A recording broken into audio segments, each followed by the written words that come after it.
What could you be? What could you be? What could you be if you worked as hard as you could? What could you be if you imposed real discipline in your life? What could you be? What if I could? What if I can pull this off? What if I could pull off this miracle?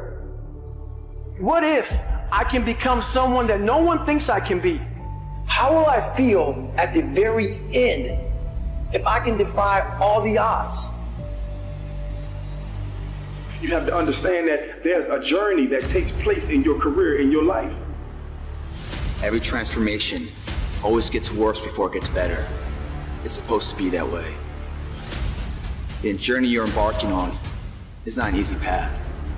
It's not for the ill-hearted or the weak-natured. It's for the strong people. And before you embark on this journey, mentally, you have to prepare yourself for it. Knowing it's going to get worse before it gets better.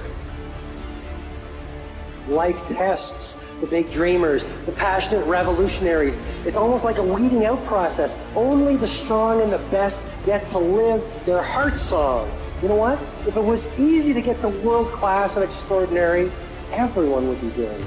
Every dream starts off small, but you want to start and move it forward each and every day. And while everyone else laughs at you and criticizes you, pay no heed to them. Keep on moving your dream forward, because there is something magical about sticking to your dream longer than anyone around you thinks you have a right to stick to that dream. You ain't got no choice. You can't go back. There's no options at this point.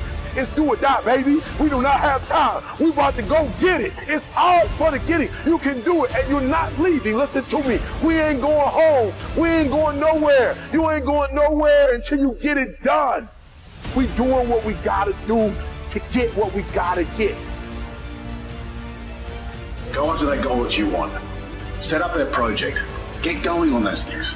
You want to be the best version of yourself that you possibly can be. Most people will never be like that. You don't want to fall into that trap that most people fall into. They get comfortable, they get relaxed, they settle for a life that they don't really want. But it's comfortable, it's easy.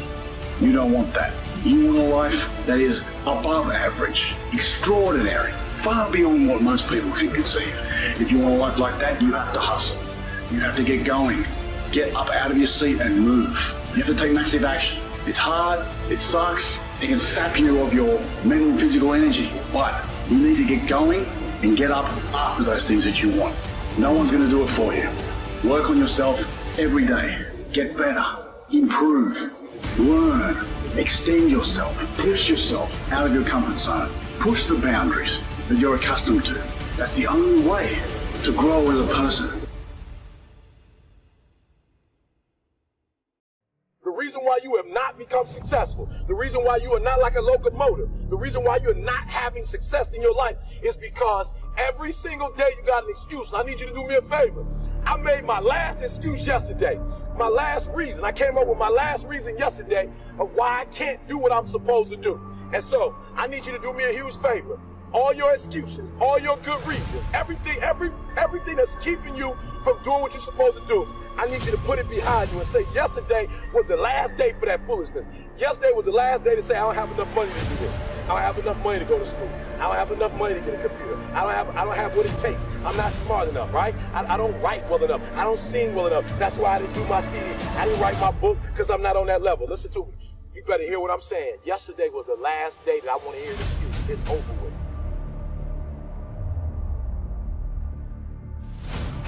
Recognize the excuses are not valid.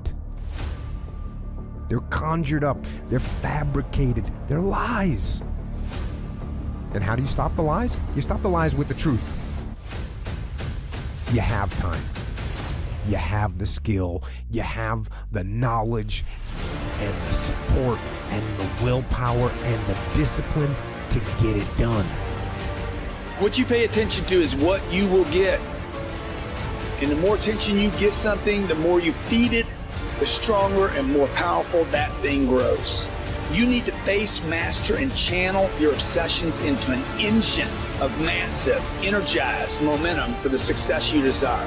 You can be who you want to be. You can do what you want to do, see what you want to see. It's all in your power.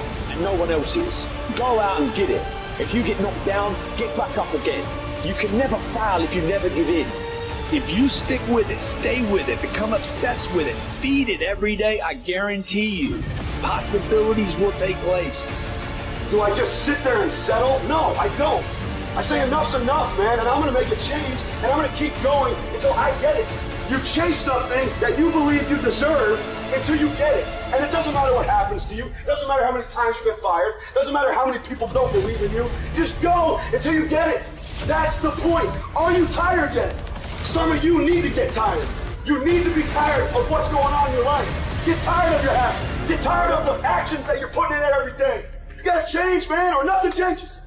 I woke up one day and stopped making excuses. I woke up one day and stopped playing the blame game. I woke up one day and looked at the man in the mirror and was like, yo, bro, what are you doing? Wake up, it's showtime, let's go!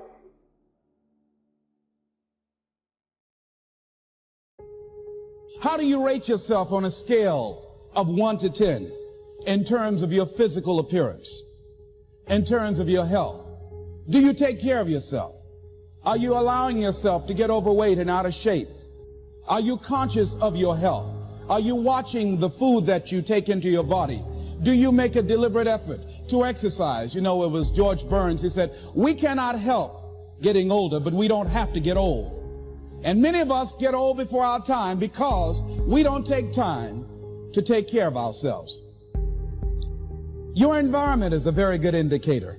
On a scale of 1 to 10, is it what you want it to be? Do you find it desirable? Are you satisfied? The job or career that you're involved in. Someone said that 85% of the American public are unhappy with their jobs. Are you spending 8 hours a day just doing time? Doing something that you don't find challenging, that does not make you stretch mentally, that does not stimulate you, that does not inspire you. Something that you don't find a sense of fulfillment in it. If you're doing that day in and day out, it has to affect how you feel about yourself, your level of motivation. Your relationships. What kind of impact is it having on your life? Is it nourishing or is it a toxic relationship? Does it drain you or does it build you up? Ask yourself that. How motivated are you to do something about it? Your contribution, your actions. What are you giving? Many people will leave the universe without a trace. No one will know they were here. And in fact, under their name, we could put under there, not used up. Will anybody know that you came this way? What contribution are you giving? What will you leave? What will be different because you came this way? For me, it's like no brain left behind, right? Because I live with that identity for so long. And my message to people, whether it's on stage or on podcast or anything, is that, you know, we are more than what we're demonstrating, that we've been sold this lie, that people are taught through school. Like when I do these demos and I on stage memorize 100 names and words and numbers forwards and backwards, and it appears effortlessly, I always tell people I don't do this to impress you, I do this to express to you what's really possible, because the truth is everyone can do this too, and so much more. We were taught a lie that somehow our intelligence, our potential, our learning, our memory somehow is fixed, our creativity is fixed, our thinking is fixed, like our shoe size. And what we've discovered, more being about brain science, in the past 2 decades, we've discovered more than the previous 2,000 years. And what we know is that we're grossly underestimating our own capacity to be able to grow, to be able to contribute, to improve our intelligence and our influence and our impact. And I want to kind of pull the veil behind and just say, hey, this is about transcending. You know, this is about ending the trance that we're not good enough, you know, that we're not smart enough, that we're not this genius, and telling the truth. And the truth is, we're faster and we're smarter than we think. And not just to be able to memorize things, but be able to really solve significant challenges. And maybe that these challenges that we're going through are the lessons that we need to learn the most. All of us go through struggles, right? In our health, our relationship, whatever it is, but through struggles come strengths. And people don't talk about this as much. And, you know, I probably have a post-traumatic, you know, stress from it, going through brain injury after brain injury. There's also post-traumatic growth. which you know, like as widely talked about. But there's some people that go through immense amount of trauma and difficulty and challenge, but they come out of it actually more empowered. They say to themselves that because of going through this, I found a new strength, I found my superpowers, I found a new meaning in my life, I found a new level of commitment, I found a strength, a mission, if you will. And a lot of them attest that they wouldn't trade that experience, no matter how painful it was at the time, for anything.